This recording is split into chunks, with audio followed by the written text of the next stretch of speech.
Hey Summit ladies, I hope you've enjoyed our Who's Your One ReFresh study so far, and that you've been able to identify, pray for, and begin engaging with your one.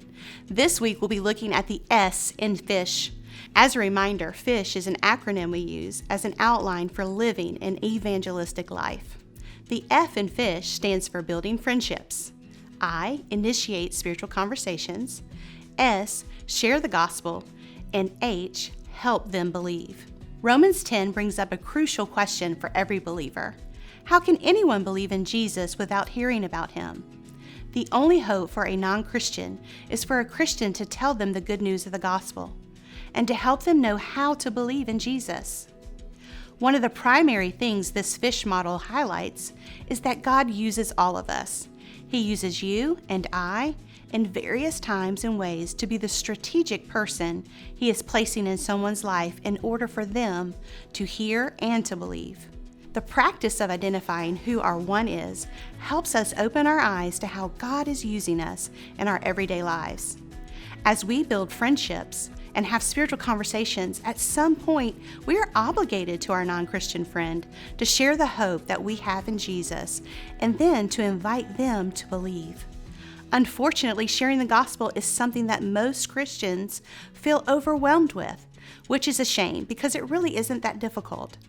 Sharing the gospel is a little like making an omelet.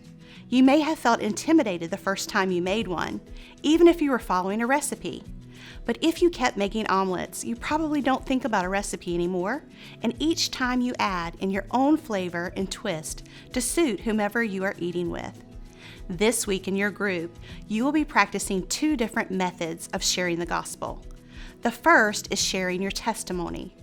Sharing your testimony is just a very personal way to point to what Jesus has done in your life. You may share your salvation testimony or just a brief snapshot of how God is working in your life now or from another season to help you convey the good news of the gospel.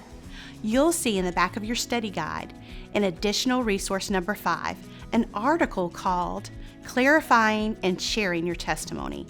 It has several helpful tips on how to think about and share your testimony. Feel free to reference it in your group before your practice sharing your testimony. The goal is for everyone in your group to practice sharing their testimony with 2 different people before leaving. The second method is using a tool. The one we're going to use is called the bridge method. There are a number of helpful tools out there to help you share the gospel, but we like the one called the bridge, and we will practice using it together. You'll find an example of the bridge on page 33 of your study guide. We recommend everyone in the group to use a pen and a paper to practice walking through the bridge. And just like with sharing your testimony, the goal for everyone in your group is to practice using the bridge tool with 2 different people before you leave your group time. I hope these 2 tools are beneficial for you and your group as you practice sharing the gospel together.